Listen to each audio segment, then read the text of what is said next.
Hey everybody, and welcome to another one of my live streams. Really excited to see you join. If you're watching this live, let me know where you're joining us from. This is something that is always interesting to hear, what you do for a living, and in general, what your interest is in the topic of immigrating to the UK, whether you are planning to come here or you're just here, for community, which is also fun. This is the first time that I'm actually trying something different with my live streams. I'm streaming to YouTube, to LinkedIn, and to Twitter. So if you're watching this on any of those platforms, also say hi in chat. It's very curious for me to see whether this whole setup works at all or not. So for those who are new here and have never seen me, have never seen this channel, my name is Nadia. Really nice to meet you. I'm a self-taught software engineer. I currently work as a developer relations engineer at Intercom. I'm based in London. I'm originally from Belarus. And the kind of topic of my content and the channel kind of migrated a little bit from the topic of how you can build a career in tech to the topic of moving to the UK and building a career in tech here with the help of the UK Global Talent Visa.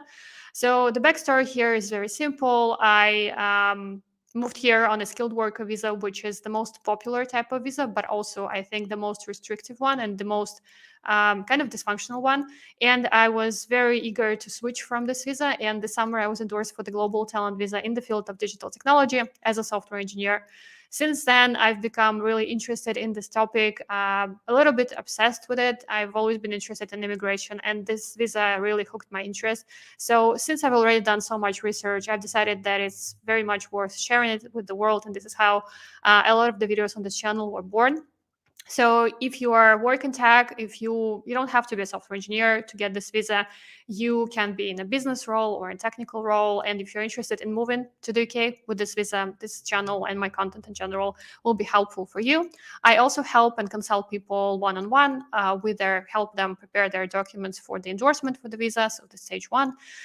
So there is a link to my website where you can see kind of the services and packages that I offer, and I'll be very happy to hear from you and help you on your journey. I also started this thing where I interview talented IT professionals who got endorsed for the Global Talent Visa. And this series is actually pretty exciting because, first of all, it allows me to speak to brilliant people on a weekly basis, and I have an excuse to talk to them. But also, I think that it provides a lot of value for people who want to move to the UK but maybe don't have the information, don't have the support. Maybe they don't have, maybe you don't have the examples of successful people who moved to the UK. So this is where my live streams come in. This is where I really hope to provide information, to provide encouragement, to provide motivation, and to show. I know how important it is to see people like you achieving success. So here I try to interview people from really diverse backgrounds, from different cultures, different countries, people with different skill sets. So I interview software engineers, but also interview business candidates and people who are not in technical roles, just to show how this visa is really open for talented professionals in various fields. So with that out of the way, let me bring up my guest today. Second. Yep. I'm very excited to introduce our guest today. Our guest today is Obinna, who is a developer advocate, an international speaker, and also a global talent visa recipient. I'm very excited about today's conversation because I also recently moved to the field of devrel, the field of developer advocacy. So for me, it's interesting to pick apart your experience of getting this visa, of getting endorsed, and also to encourage people who work in fields and specialties adjacent to software engineering, but not pure software engineering, to show that this is possible. I haven't seen any content online for developer advocates who want to get endorsed with this visa, so I'm very excited about this conversation today. Welcome to our chat. Hello. Hi. Hi, everyone. Thanks for having me Yeah. here. Yeah, thank you so much for joining and spending your time on us. So, can we start with a little bit of an intro, where you are from, what you do for a living, basically your professional and personal background, and what is your story of moving to the UK? Yeah, so my name is Obinna, Obinna Ekwuno. What you're seeing as my Twitter, so you can follow me on there if you want. I'm originally from Nigeria, from a state, Anambra, in Nigeria, but like I lived in Lagos for a while. I'm a developer advocate.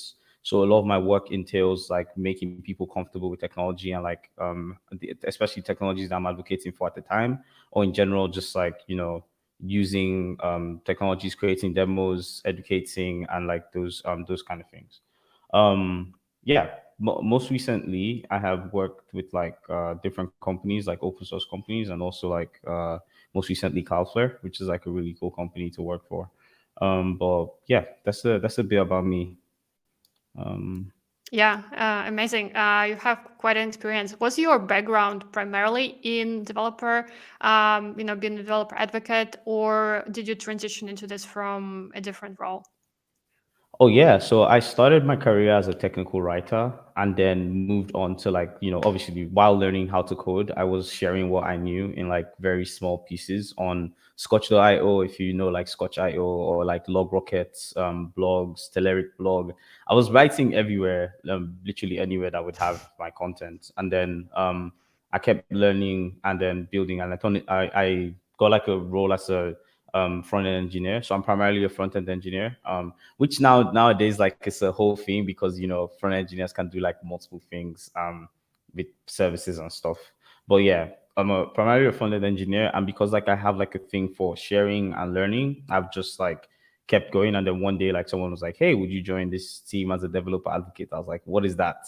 And then they explained it to me. I was like, yo, I do this in my free time. So this became like something that I've been getting paid for. So this is, yeah, it's a really cool role to be in. So yeah. Yeah, amazing. I think that the thing about being a DevRel for me is that it's very cool, but also when I tell people that I'm a DevRel, nobody understands what this is. Yeah. Yeah, Yeah. They, yeah. they So always they it's always ask the question of like, oh, sorry, go ahead. yeah, yeah. Go ahead. Yeah. Oh no, I was saying they always ask the question of like, so developer advocate, like what do you do? Like do you code? Are you in marketing? Like what do you do? And it's a little of like all of these bits drawn together. There's always articles on like what is a developer advocate or who is a developer advocate, but yeah. Yeah, yeah, yeah. Yeah, makes sense. So also, I just realized that I forgot to say it in the beginning. If you're watching this and if you have questions to our guest or to me about the process of moving to the UK on a global talent visa, would be happy to take it. Maybe if you got a question about just being a DevRel or becoming a DevRel, we can take it as well, because why not? So make sure to ask them in chat. I will be checking the chat and asking them towards the end so that we don't kind of break the flow of the conversation, but don't be shy and make sure to use this opportunity to ask questions live. So, kind of moving back to the topic of moving from Nigeria. When did you decide to move, and was this, immediately on the global talent visa, or did you go through another visa route?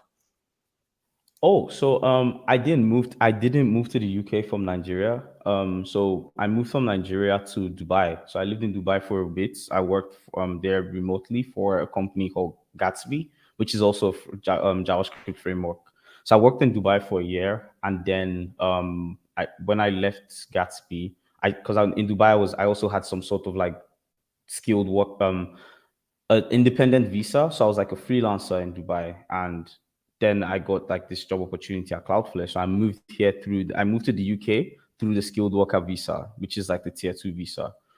This was Yeah, around August last year. So I was on that visa for about a year exactly, like few months after a year, and then I decided to switch. So moving to the yeah. UK for me was just like an opportunity. It wasn't planned because originally I moved from Nigeria to Dubai and then came here. So yeah. Yeah, yeah, makes sense. So, how did you learn about the global talent visa, and why did you decide to try to apply for it? Because you already, you were here, you had a visa. So, what was your motivation? Yeah, so I'd heard about it. I heard about the visa a while ago through like some friends that had moved, but at the time, like it seemed as though like the requirements were a lot, so I just didn't bother. It was a bit overwhelming, but I didn't ever go to check for myself. I just heard people say stuff, and I was like, yeah, I'm going to leave that alone.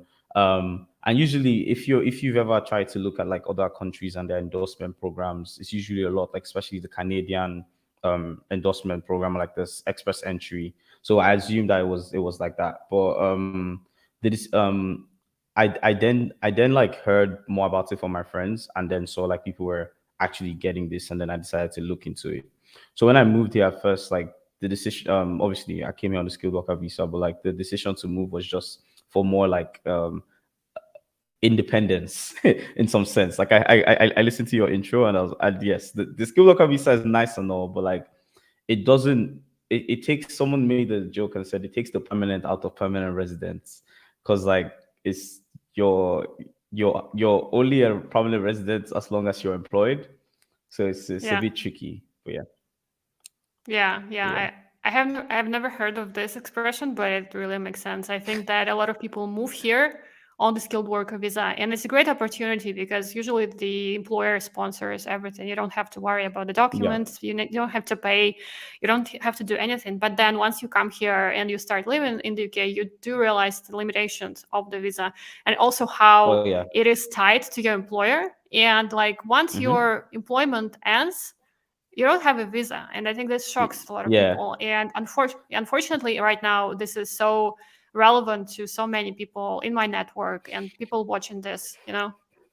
yeah, yeah. I hear that because I mean nothing was like there's thankfully my former employer didn't have any layoffs. However, just excuse me, just watching the way the state of the world is and the state of like insecurity and like how the job market is right now, and knowing that like your visa is tied to a company, I mean it sounds good at first, it's free, you don't really pay for much, the employer handles everything, you get certificate of sponsorship, which when you apply for a visa you're going to get it as long as you don't have like any huge criminal record or something like that. But it's a bit unstable, especially because you get Yeah, 60 days to either switch to an employer that would sponsor that same visa or leave the country.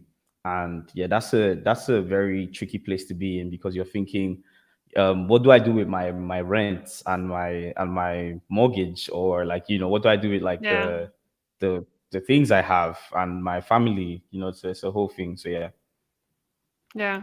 So yeah, I agree. I'm not gonna lie, it does feel good to be on the other side of this issue, because for me when the layoff yeah, started in back in May or something like that, I was sure that this will only get worse. And for me it was so stressful to be on this visa, and I'm very lucky that I'm very glad that I made the switch. But I also really feel for people who are still on the skilled worker visa and other visas, in other countries that are tied to employers.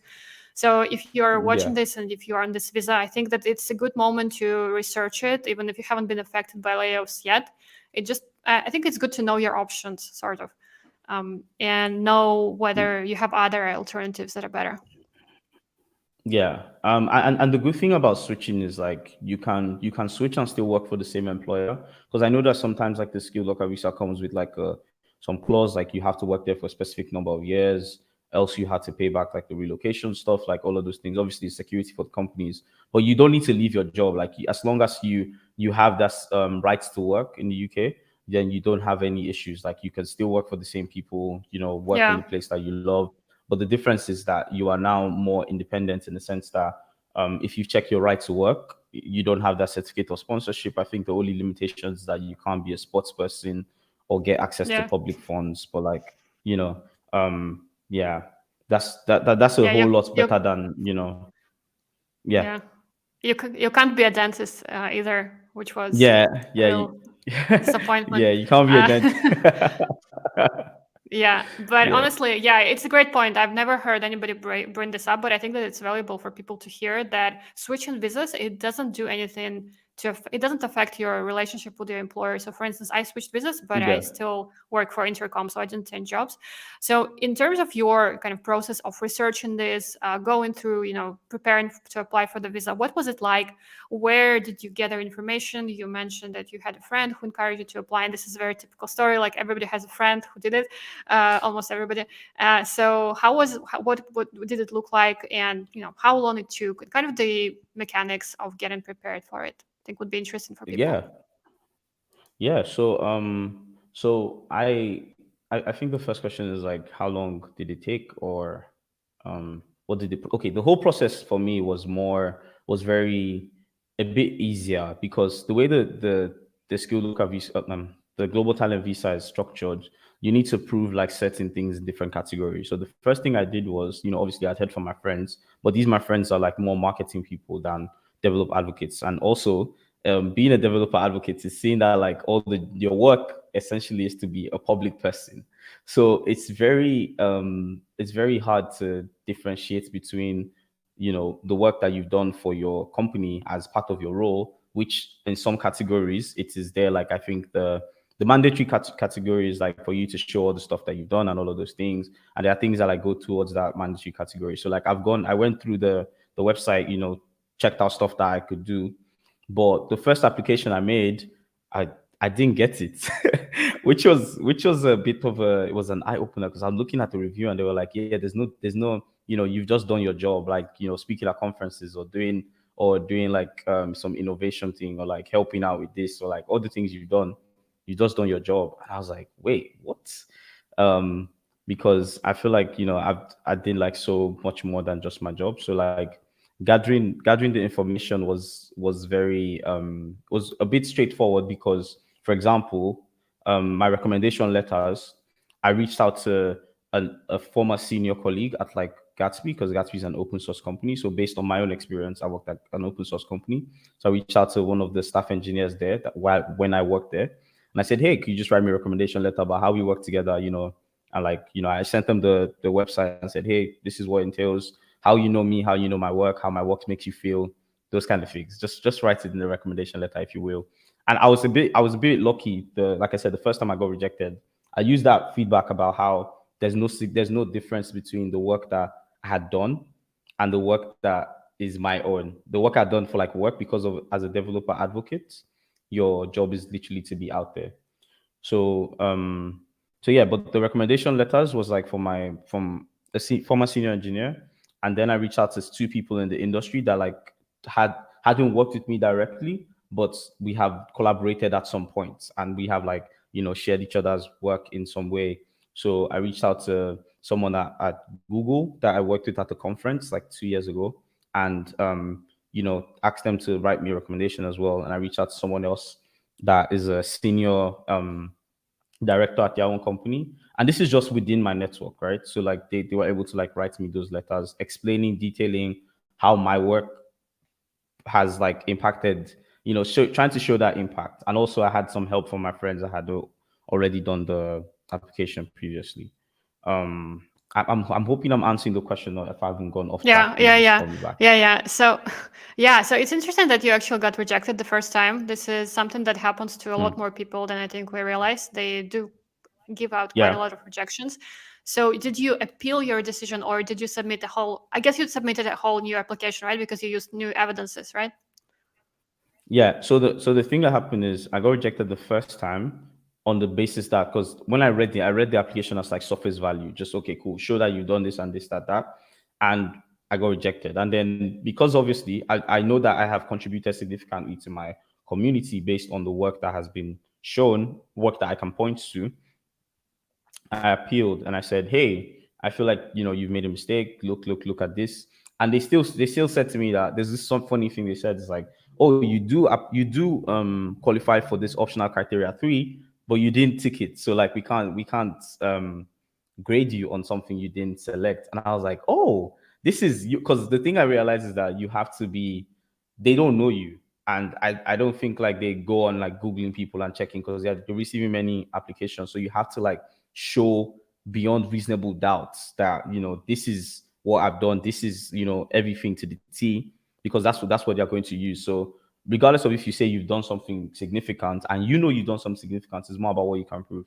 Now, in the so I appealed, and my appeal got rejected, and I was like, okay, cool. So I reached out to my friend that had done the thing, and they helped me. Like they looked at my application, like, oh, you have the application. It's just how you structure it and how you show the impact of what you've done in these different categories in order to like show this. So I did do it. I didn't sit down and like do my application by myself. It was more of a, hey, look at everything I've shown. Can you help me structure this thing properly? And that's how it went. So yeah. Yeah, yeah. So I guess you chose different criteria the second time around. Yeah. Oh no, Um, I did the same. so Okay. the first time I did the innovation criteria, which I understood to be like helping, um, you know, some, I can't remember the exact words, but the first time I did the optional criteria one, which is like showing innovation and stuff, and then the second one is usually I think contributing to product-led company. Obviously, like I said, I Yeah. worked at Gatsby and I worked at Cloudflare, and I've contributed to some stuff for like companies like Cloudinary. So I have worked in product-led companies. So it was easy to get that information and show like because all of Gatsby is open source. And then I think the third one is like showing that you've contributed to things outside your day to day. And I wanted to highlight this point because I feel like it's very important, especially for developer advocates, because your job literally is to be in conferences and speaking and stuff. You might be tempted to show those conferences and say, "Hey, I was here, I did this and that." However, they might pick that up as your job. You're just doing your job, so that can even fall under, doing your job, contributing to a product-led company. So what I did was um, differentiating the conferences that I went to and spoke about things that I wanted to speak about. For example, I'm very passionate about web accessibility, performance, and also like just like teaching people about JavaScript concepts. So I have done some conferences where like I have spoken, even though it shows, Obinna Ekwuno developer advocates at this, the topic itself is more things that I am passionate about. That is just the title. This is independent. It's not pushing my technology and this, which is the major thing I wanted to point out to developer advocates. I know that it is, part of your KPIs to like, give talks about your product and like what you're advocating for. However, I try to like give independent talks, like things that, can contribute to your, like, hey, I learned this, I'm using this new tool. Like right now, I'm learning and using Solid JS with some Astro. Nobody's paying me for that work. Like I'm just doing it and I'm going to like do some content on it. And I have some free courses on Jamstack and some free courses on Egghead. So that's why I used for that category. And then the work that I've done for work itself, like hey, learning, teaching a workshop with Gatsby, or building a demo with Cloudflare workers, or some technology specific thing. All of those fell into like a different document on work, and I literally labeled it work related contributions and put all of that in a whole list.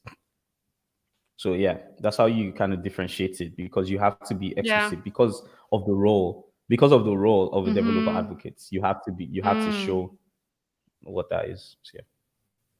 Yeah, it's interesting because I think that from the kind of, if you look at this at our job kind of outwardly, you might be like, oh, they have such an easy case. They kind of are present online and they have all those things.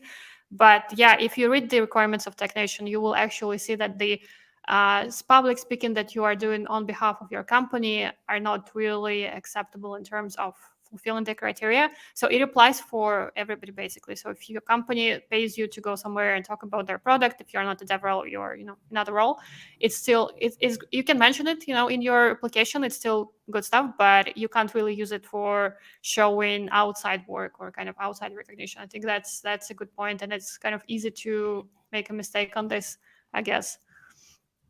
So Yeah. it's an incredible story that you actually went through this kind of, you went through an unsuccessful appeal, then you applied again. So was it difficult at all, like to kind of to cope with this rejection and kind of come up with a new way to look at it? Because I know that a lot of people really get upset when they get the rejection and they might actually give up on their dream. So Yeah. maybe you can share a little bit but what this was like. Yeah, so the first rejection was a bit of confusion. Like I read the first thing and I was like, unfortunately, I just closed the email. I left it. Like I left it for a week. I didn't say anything. I didn't read it. I wasn't angry. I just left it. And then when I was so it depends on how you deal with like failure, right? So for me, like failure is an action. It doesn't like define me. So for it's like, okay, cool. This is what it is. Then I read the feedback and I was like, oh, okay. This makes sense. This is what I'm taking out of this, and this is all the things that might not be. So I think it depends on your mindset and how like you look at it. I wouldn't even sit here and try to act like I just got up the next day and did the thing. It will shatter you because it's like, oh, I've done this much work, and then some people that I don't know are like grading it and telling me that I'm not what I think I am. However, it's more important to like look at the key things, because if you want it, like it depends on how much you really want it. Like you just look at the key things, the feedback that they've given, and try to walk through that feedback.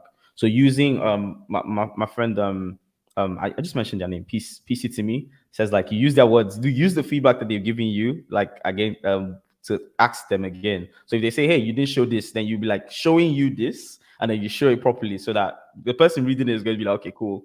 Um, and yeah, the after getting like the rejection the first time, I did my appeal got rejected, and that's even more. I was like, okay, cool. Maybe I'm not looking at this thing properly.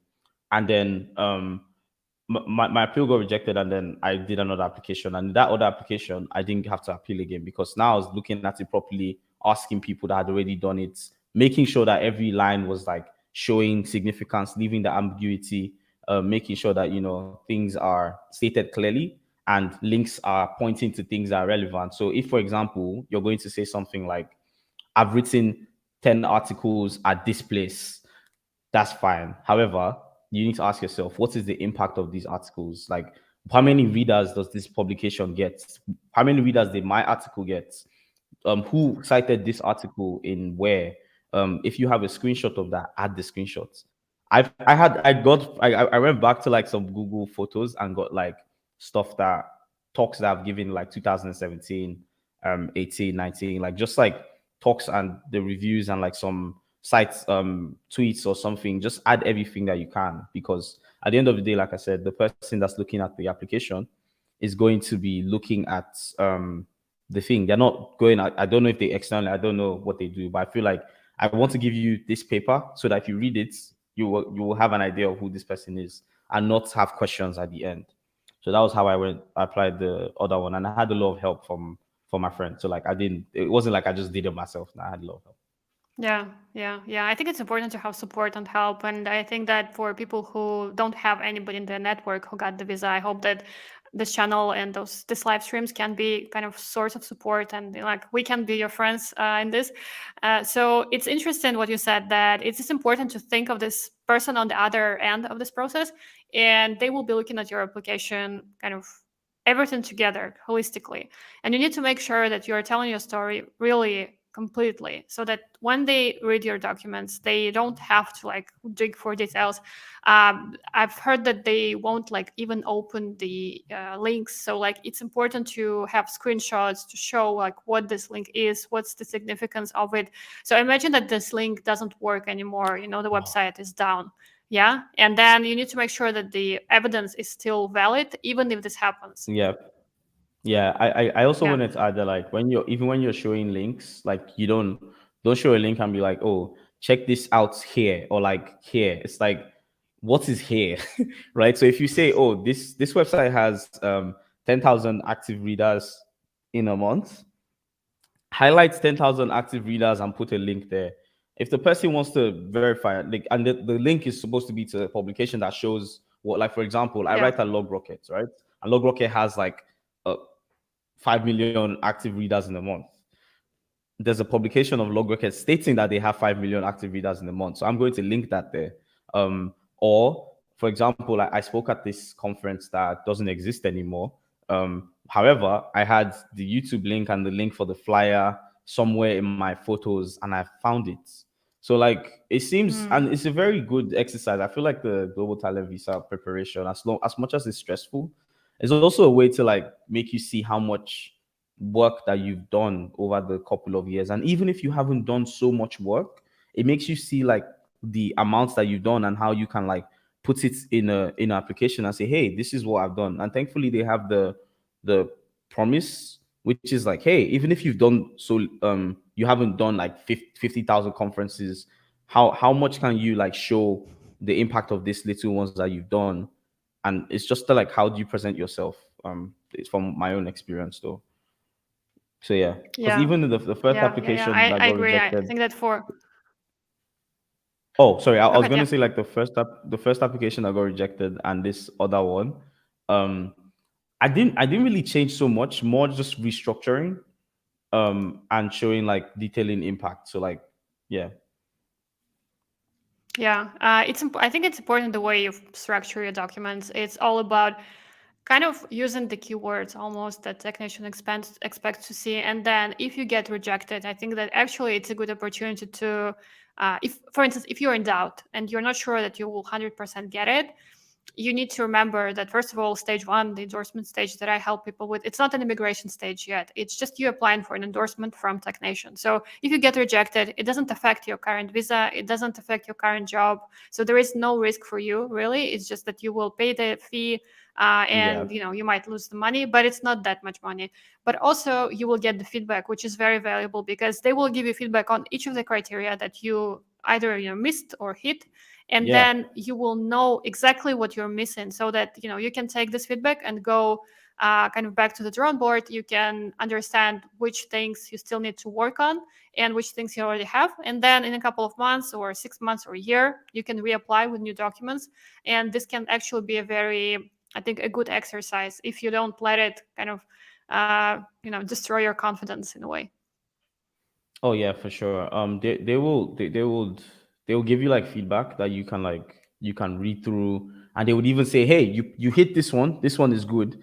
So usually what people would do is like if you've hit like two and one is a bit shaky, don't change those two. Just add more stuff and then appeal.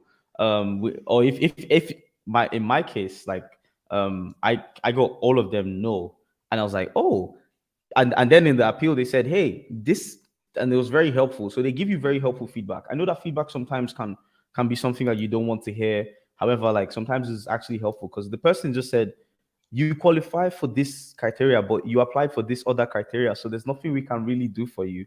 So in my next application, all I did was take that one and put it there and say, cool, I know this one is good. Let's focus on the other two. And there's also some stuff that can really help you. Like for example, using what's it called? Like if you have like a high salary, or like high salary is relative to where you are. Do you get what I mean? Like looking at Hmm. the markets and like making sure that okay, this is a I'm getting a good salary for this. You can use that as evidence. I feel like to some extent Yeah. they kind of make it clear, but not as like straightforward as not like explain to me like I'm five clear. But Yeah, the guide is detailed, but also at the same time, it's detailed, but also high level. And the people do struggle with understanding what exactly they need to submit, and especially which criteria they need to meet. And your case, I think, is very interesting in this regard. Is that you need to choose the people also don't not always understand it, that you have to choose the criteria yourself. You pick them and then you submit the yeah, evidences for them. So you can't just like gather random, like letters and publications and then throw them at technician. This won't really work. You need to understand what, yeah, for each criteria, which document does what. And be really clear on this. And this is not very easy, I would say, because the guidance is a little bit murky. yeah. So in your case, could you give us a little bit more, maybe some more examples of the documents that you used? I understand that you used your publications and your public speaking, proof of salary probably. Was there any other Yeah. examples that you can talk through? Yeah, I also had open source contributions. So I maintain like a bunch of like open source repositories. So I maintained the one Jamstack hackathon repository, and I also contributed to Gatsby, which is an open source framework. So excuse me. So yeah, those are like some other documents that I had. I also had proof of salary contributions, work specific contributions, and that work specific contribution was like a whole lot of all the speaking engagements that I had done, writing, all of those things. I also in my free time, like I contribute to this community which is called like the Outlier Circle. It's like a community here in the UK that helps students in international students get like settled in more often, like more help them settle in when they like move here for school, and I help them with the website. So like I also got like a recommendation letter from the founder. I said non-profits. I do that in my free time. And also like a recommendation letter from like uh Dev Careers, which is like a place where I mentored back in like 2018. I helped them with like some stuff, and I said, "Hey, I'm doing this thing. Can you send me a recommendation for like the work that I did?" And because like that this is a very good example because the Slack channel is free because it's a non-profit, so like they lose their messages every 3 months. I didn't have screenshots from there, but what I did have was the email saying, "Hey, would you come mentor here?" So in that recommendation letter, literally, I just attached the screenshot of the email under that recommendation letter and said, here is the recommendation, here is the screenshot of this thing where this person asked me to do this. I mean, but they were saying, oh, here's the thing where I asked them to do the thing, and then they just added it there. So you can always, like, it doesn't have to be like a formal thing. You can add as much evidence, because sometimes even in some criteria they say like only a recommendation letter would not suffice, but you can add, like, some evidences to kind of show that this thing is legit. So yeah, that's like some of the documents. I've seen a question here in the comments Yeah, there that was a seems question about interesting. letters of recommendation. I think maybe Mm, we can talk about them now. So okay, let me bring this up. Show. Okay. yeah. Most of the people say reference letters matter a lot. Does it really? Will there be a strong difference between a poor and powerful prepared reference letter, or the title of the person writing it matter? So what is your thinking on the letters of recommendation? Yeah, I think so for example, you have like three major letters of recommendation.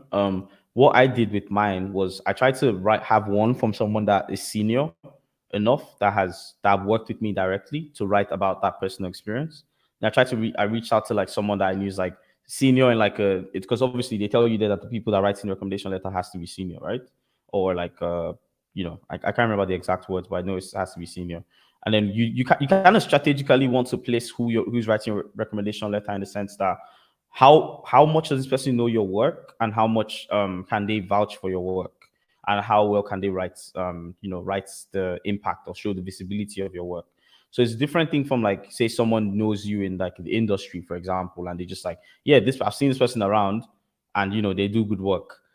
Using generic language like that doesn't exactly fly. So they have to like say, how do you do good work? So how does your work impact, or like how have they referenced your work in anything? Just like those kind of things. So I think like the difference between a strong letter and a poor letter and a powerful letter would be, how personal is it? Like, how much can the writer who is senior say, I've seen this person do this thing, and I can vouch for them in this way. So you want to be able to show that, they want to be able to show that in their letter of recommendation. Um, and yeah, that's like the only things I would say is the difference. But yeah.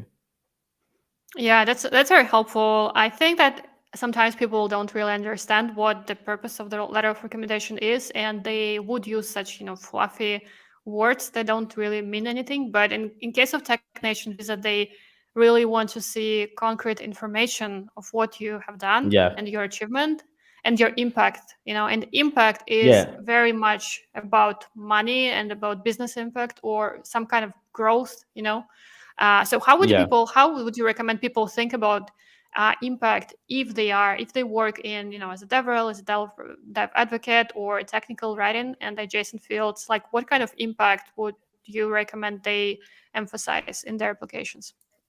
Yeah, I mean, it goes back to like the way your work is even structured, like as a developer advocate. So you're thinking, if I'm going to a conference that has like 200 people, and 200 people that will possibly listen to me speak, but like did the 200 people really listen to what I said? But the fact is that impact can count in multiple ways. For example, you went to this conference, you probably had some interactions, you probably spoke to some people that would probably like say, hey, speaking to you was nice, and those kind of things. So when measuring impact for your work, especially with this in context of this application, like you want to look at you're like, for example, I went to a conference recently, Jamstack which had like a lot of I don't know the exact numbers, so I'm not going to misquote, but I know there were a lot of people there. And I can say, oh, cool, I spoke at this conference, this number of people were there, this is what I spoke on, this is what I got, this amount of interactions, and here's like if people sent you like some tweets, or you have some tweets of people saying, oh, such a nice talk, or like, oh, I learned some things from there. You want to take screenshots of that. That's how to show impact to like the things that you've done. If someone like DM'd you and said, hey, thank you for this, can you follow up with me on like some demos and stuff, and you actually did, you can add that demo there as well. That's like to show impact. As a technical writer, you want to show like the page views, like how much. I know that these things seem like vanity metrics. However, like this is very important. Like you want to show like the page views, or you want to show like, was this article referenced somewhere? like you can use like Google Analytics or like something just to show like how much, because I can write an article today and say I wrote an article, and it's true I wrote an article. It's out in the internet, but like nobody read the article. It didn't help anybody, right? But you want to like make it so clear how the work that you're citing is helping. So that's like some things that I did.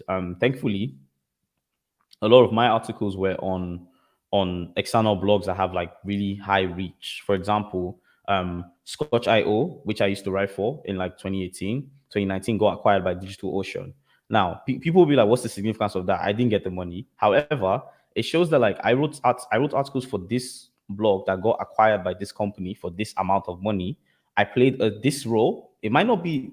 I didn't sign the check, but it might. I played this role towards the acquisition of this company, and I'm going to show that, and then highlight like some articles that you did there. So, and you want to state it properly, like say, "Oh, I wrote an article at Scotch.io." You don't just want to leave it there and say acquired by Digital Ocean. It's like Scotch.io was acquired by Digital Ocean for this amount of dollars, right? It kind of shows more. You want to show like how much it went into improving the lives of other people. And also it was, you want to add like a lot of context. If you The thing that I did, which was very interesting, was I read my application from the point of view of somebody that didn't know me. And when I looked at it, and I would have like a question like, okay, so I would add more context there, just in that gap. So that's also something that can help as well. Yeah, amazing. Actually, it's such a cool example because I get that questions from sometimes from technical writers to people who work with content, and they get really um, overwhelmed with the requirements of the visa, and also they hear the stories of programmers from Facebook who get the visa, and they think that they don't have anything to show for it, but it's actually not true. You have a job and you're paid to deliver business value, right? So if you are writing Yeah. articles, there is a certain incentive behind it. You have a KPI that you are, talking about with your manager to get a promotion. Just think about it in the similar light. Like, what is your value? What is your impact? Yes, you are writing text, but there is something behind this text. There is some value in it, and try to find a way to show impact. And I think this example of a company being acquired is actually just a perfect one, to be honest. And also, I Yeah. like this advice that you said, that they don't know you, and if you are reading something and it's not really clear, the question that you can ask is, so what? As you said, I think this is very good advice as well. Yeah, because I don't know, when I first saw my application, I was like, hey, I feel like I've kind of gone out of my way to contribute to my community, especially my community and like my local community in Nigeria, and also here in the UK as well. I feel like I've tried my best to go out of my way to like do some stuff. So it kind of hurts when people say, you don't qualify for this. You're like, what? Do you know me? The truth is that they don't know you. That's just the truth. They don't know you. Um, yeah, I've seen another question here about contributing. Do you want to Yeah, highlight let's me bring it up. Yeah. So, will it be strange to contribute to open source or publish an article 1 month before you apply for the visa? Yeah, this is a tricky one. So this it's a tricky one because like everything, this application is not like um I hate to use this phrase because this is a too long story, but checking boxes, I don't like that phrase. However, I think the application is not about like how you show that you're doing this thing right now and you're doing it right now. It will be fair if like your career started like a month ago and you're like, okay, cool, I need to like write some stuff. It's more about consistency than anything else from what I've seen. But if you want to like contribute some open source stuff and write an article, do that. Don't let me stop you. I'm not like, again, I'm not an expert. I got rejected. I don't know what I'm saying. I'm just telling you my own experience. But I Yeah. feel like it would kind of be suspicious. It would look like you just done the application, you just done the contribution right now because you want to. Yeah, if it's been in your mind for a while, if it's been in your mind for a while, I mean, do it. Like, right, contribute. Come, I have a me and my friend, we have like this organization on GitHub called Two Board Boys, and we just build stuff. If you want to build something, do it, open source it, tweet about it. To be honest, like, I know that right now I'm speaking from a place of like being calmer and like everything is a bit settled with like immigration and stuff. However, I feel like do what you want to do. Like don't make it look like, oh, I just done this one thing, and then you take a screenshot and say, hey, I've done it. But yeah, please contribute to open source. I really root for open source contributions. It's very nice. Yeah. And Yeah. if So you're looking I for, if would, you're, oh, sorry, I was gonna yeah, say, go if ahead. you're a Go ahead. JS, Yeah. if you're a JavaScript developer and you're looking for a project to contribute to, Astro is always looking for like contributors. So like, go check that out. Yeah, so I would add kind of my 5 cents to that. I will just send the link in chat. People are asking whether I can help, and yes, I just shared the link to my website where you can see like the ways that I help with the visa. So yeah, in terms of recency, this is what I get asked all the time. What if I publish? First question is like how many pull requests I need to merge to get approved, how many articles I need to publish, or like how long before the application they should start. So I think that really there is no answer to this question, and the answer is it depends. So as you said, if you have the desire to contribute and you have an article idea, just go ahead and publish it, ideally in a publication that has some reach. So it's always better to publish on a popular platform if you can, maybe your company's blog, or your own blog, but don't use Medium. Tech Nation doesn't like Medium for some reason. In terms of open source, this is the only thing that Tech Nation really mentions in their guide in terms of recency. So they say that contributions made to support the time in the application won't be eligible, but there is no specification on what they define as meant to support the application. So there is no definition of recency, really. So in terms of open source, I think that I've seen some rejections based on the fact that somebody wasn't consistent with open source. So maybe they did some open source 5 years ago, and then they didn't do Yeah, it for 5 years. So it kind of like then they might say that, oh, this doesn't really support, it's not enough to support the open source contribution. But you can start now. Just finish this live stream. Don't log off right now, but once we're done, just yeah, go ahead and start contributing, and then you never know what will happen. So sometimes maybe you won't apply in the months, maybe something will happen, maybe you'll apply later, maybe something else will happen. Or you can always, even your recent commits, you can still submit them. It might not be enough for a whole separate evidence piece, but it's still a part of the contribution. In terms of public speaking, for instance, there isn't really anything mentioned there. So for instance, if you plan to apply in 2 months and you really hustle and get a speaking engagement at a conference, like in a month, for instance, you should definitely use this. It's a yeah. contribution. So don't let this stop you. Yeah, for sure. Yeah, I, I totally agree. Like for example, the first feedback I got there, because I contributed to Gatsby while working there and before working there, not so much after working there. So when I showed the Gatsby thing, the first feedback they were like, "Oh, you contributed for like 2 years and now you haven't done anything." And I was like, "Yeah," because that was the time frame of what of where like my interest in that open source project went to. And then after that, if you look, you will see that I've done so many other ones. But you want to show all of that, all of those things, because they're not going to look and go and see. They're literally looking at what you've shown them. And when you say number of commits, like what I did was go to this number of commits and say, hey, this is how many commits I've done. Highlight the green boxes, those vanity boxes on GitHub, take a screenshot of them, put it in the application, say, hey, here's all the contributions. You can see them span along this way. You can see the amount of pull requests, conversations, issues that you solved. Like there was this one issue at Gatsby, which is my pride and joy. So this issue was opened in 2018 before I joined. And when I joined in 2019. And somewhere along the line, I fixed that issue that had been there for a year before I joined. And I was like, yes, I'm going to screenshot this because nobody cared about it, but I did, and I fixed it. So there you go. So yeah, that's the kind of thing you want to show. Yeah, yeah. I agree. I think that it's important to be consistent, but also, if you haven't started open sourcing yet, like there are other criteria that you can choose. Like it's not a requirement for a software engineer to have open source Hmm. contributions. Like I had a couple of pull requests here and there, but it wasn't a separate evidence piece, and I still got endorsed. So you can use other proof. So don't worry too much about it. But I think for software engineers, it's kind of a natural thing to do. So definitely, if you're planning to do this further down the road, you should do this. We'll be kind of wrapping up soon. So if you waited until the end to ask your question about the visa, maybe about devrel, make sure to write it in right now to not miss a chance. So in terms of other questions, we had this question about the project for JavaScript, and I'm actually not .NET developer, but markets push you to learn JavaScript. Yes, they do. So maybe we can share a link maybe later if it's too difficult to find it right now. So the chat will uh still live on. yeah, it's And just if you we had go another one. to Yeah, go ahead.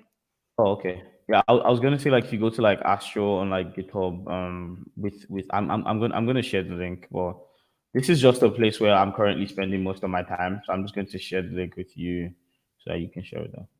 This is where I'm currently spending some of my time. Because I feel like it's a good tool, just something to do and you're not doing anything else. Or like Solid JS as well. Yeah. I'm a Hmm. JavaScript developer, so like I'm usually doing that. Yeah. Yeah, yeah. If you pasted it in, it for some reason it didn't appear in the chat. Uh, Well, okay, you I send send it it to in the you. private one. Yeah. Okay, Yeah. so I can copy it to the correct one. Okay. Okay, so we just shared it. Yeah, I like this comment.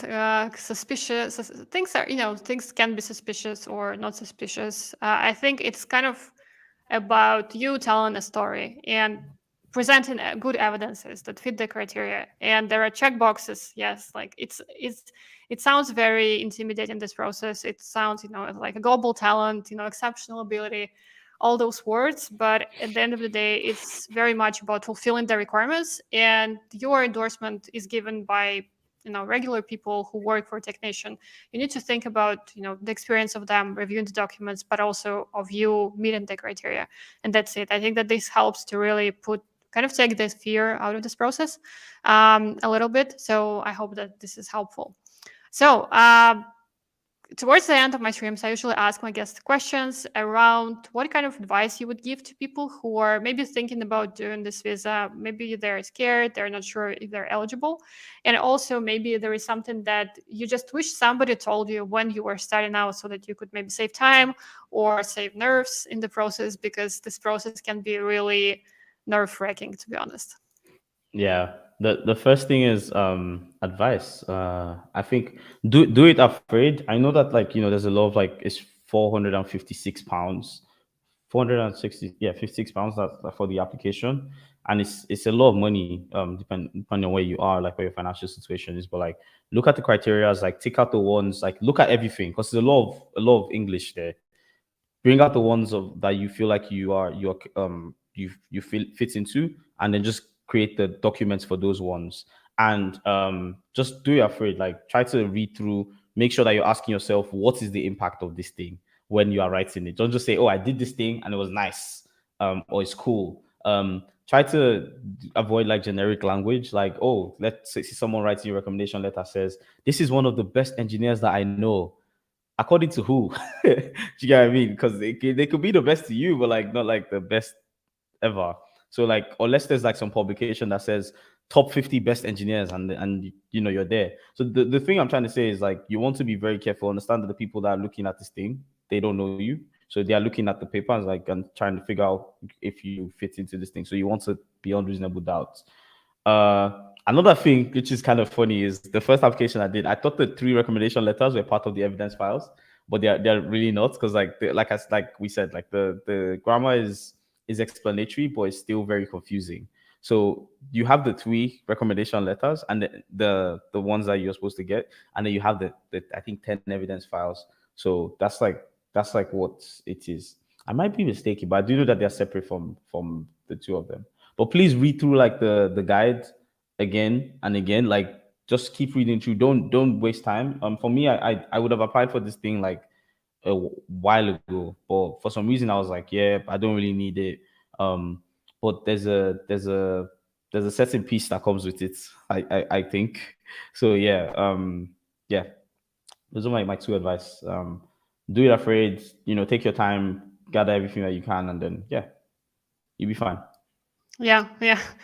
Great advice. I actually pasted a link to my playlist where I explain in detail all of the criteria that exist and which documents you can use to fulfill each of them.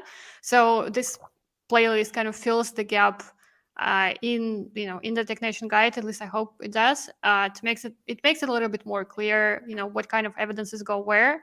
And in terms of letters, yes, I think that is a little bit confusing. So you have three letters of recommendation that are kind of, we call them like main letters of recommendation, and they are required and they're separate from the evidence pieces. So you have three letters, then you have your CV, you have your personal statement, and then you have a slot where you can upload 10 documents that can be really anything you can think of. And they go into the slot, up to 10 documents. It doesn't have to be 10, but I think people usually try to Yeah. get, as many as possible Oh, to make it. yeah. Yeah. Put everything you can. Like, Yeah. so Yeah. I didn't have like I didn't have 10 documents, but like the ones I had were like were good. And then if you need more, Yeah. get everything. Nothing is off the table. It's good if you have like options to choose from, and then you kind of just structure it. It's like if you've ever played excuse me, fantasy football. You just kind of set the thing that you want and then see how it works. Oh, yeah. Yeah, yeah, yeah. It's a lot about presenting your story, your own story, and sometimes it helps people to have a lot of documents prepared. Maybe kind of rough drafts, and then if you're not sure which criteria to choose, maybe as you go along preparing the documents, you will see that actually you link more strongly towards another criteria, not the one that you chose originally, which also happens quite a lot with people. So don't worry about it too much. And also, I would say that you need to just be prepared to spend time on this. I actually don't think I asked you how much time did it take you to prepare all of the documents from the moment when you decided to do this to the moment that you applied. Was it a long process? Yeah, like I said, I had a lot of help. My partner helped me with the thing, so I Mm, don't exactly have like the idea of the timing, but I do know that like within like a week of because I reached out to some of my colleagues, and these are people that I know personally. So some people recommendation letters take longer because people have work and all of those things, but the people I reached out to are more like friends than this. So I was like, hey, can you get me this thing? And they're like, sure, sorted. And this was like, so my situation might not be like yours, but it took me like a week for the first one, and then the second one was like about a week as well because the mm-hmm. things I was getting were already at my fingertips, so it was easier.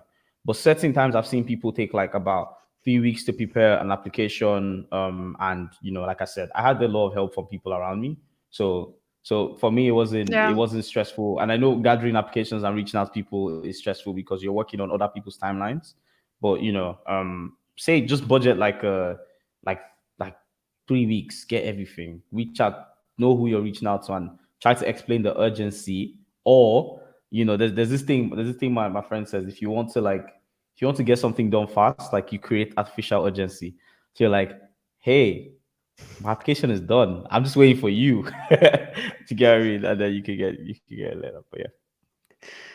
Yeah, I would say that 3 weeks is still on the lower side of where things are for some people. So like as a coach, I've seen stuff happen with with letters of recommendation, in the sense that Mm. sometimes just things that you wouldn't imagine going wrong, they would go wrong, and a lot of things are out of Yes. your control. So this is just Oh to yeah. say that you need to prepare time for this, and the letters of recommendation are the foundational part of your application, but also they're the most risky Yeah. ones because it is, you don't control it. So yeah, be prepared, like prepare for the worst and kind of have plan A and plan B. So what if this Oh person kind yeah. of falls through, you know be prepared for this as Yeah. well. I think this is. Yeah, yeah. I think reaching out to people is one thing, and them actually getting back to you is a different thing. Like I Yeah. said, me, yeah, me. I was just very lucky and had like the people around me like at my finger, like, hey, please help me do this. But certain people don't have that, and I feel like in that case, then you have multiple options, and also because you're sending them uh the guide from technician, or like the link, and saying, hey, this is what it is. You're explaining what technician is. You're explaining that they just have to write and sign. Some people don't even have CVs. So they, because of you, they now need to go get their CV. But I've heard that like you could just if the person has a good LinkedIn profile, you could just like Yeah. attach their LinkedIn profile. You don't need to Yeah, like yeah. get the whole Yeah, yeah. CV. Yeah. Yeah. Yeah, I would say that Yeah. most of my clients, they just attach LinkedIn for people. In some countries, people don't usually use LinkedIn that much. Then you would have to attach a CV in some form. But Yeah. yeah, in terms of writing the letters, usually from what I hear, people would prepare the draft of the letter themselves and then just ask the kind of the reference person to review, edit, and sign it. So this, like, sometimes if the people are busy, maybe they don't know you. I mean, they know you obviously, but they don't remember the details. So it might be helpful to help them kind of remember the project, and make it as easy as possible for them. Just sometimes Yeah. also, like, the difficulty is sometimes that people don't know how to sign the letter, that it can be like a digital Oh yeah. signature and a DocuSign, so those things can also go wrong sometimes. Yeah. It's Yeah. like there's this law of like whatever can break will break. So like Yeah. you want to help people as much as possible. So you can say, hey, introduce yourself. Here's what I need. Introduce yourself, talk about how we've worked together, how, if you have any impactful stories of how my work has helped, you can put that there. Just end it with saying, how you endorse me, how you recommend me. That's it. Like you've Yeah. you've just given them, like, it's generic, because you don't want to like write, write it, because like the thing is that you're a uni mind. So obviously, if you've ever been asked to sell yourself, if you've ever been asked that question, you always start with, like, for example, my name is Obinna, and I like basketball and code. I guess I don't know. So you always have that uni mind. But if you've ever been at your birthday and your friends are saying stuff about you, you're surprised. You're like, okay, cool. So you want to give them guidelines, but you want them to use their own imagination so that it doesn't sound like an echo chamber of some sort. But yeah, Yeah, yeah, I agree. It's an interesting approach. I have to admit, you're the first person that I meet who had this approach to writing letters. So this is just to say that it's not like everybody's story is very different, and how they approach the letters is different. So if you are in a yeah, situation where you can expect people to kind of write the stuff on their own, it's great. It's great that you have this network. If you don't be scared by this. There are still ways to prepare letters and kind of prepare the draft yourself. Have somebody else maybe prepare it. So that's why people sometimes hire lawyers or consultants or coaches for this. So oh there are yeah, ways around it. So yeah, so it's your case, I your life, your network. But yeah. yeah, I think technician even has like a recommendation for like some place where you can go. I think some lawyers or something. I don't know, but yeah, Yeah, and also they have a guideline as to what the letter should entail. So there are like concrete bullet points of things that should be covered. So make sure you cover those, to just meet the formal requirements. But yeah, yeah. other than that, I think that we covered pretty much, like, probably not everything, but a lot of ground. And I'm sure that your story will be very helpful to people from similar professional backgrounds who want to move here on this visa. We got some nice feedback. Thanks for sharing. Thank you so much for watching. Abinai is a cool participant. Thank you both. I agree. I really Thank you. enjoyed this conversation. For me, it was very cool to talk to somebody who works in a similar field. And I do hope that the story inspires you. If you watch this in the recording and you have questions, make sure to ask them in the chat. I will try to get back to you as soon as I see it and if I have information. Other than that, thank you all for watching, and thank you so much for being such a great guest and spending your time here with us today. Thank you for having me. Thank you so thank much. thank you, everybody. Have a nice evening. Bye. Bye.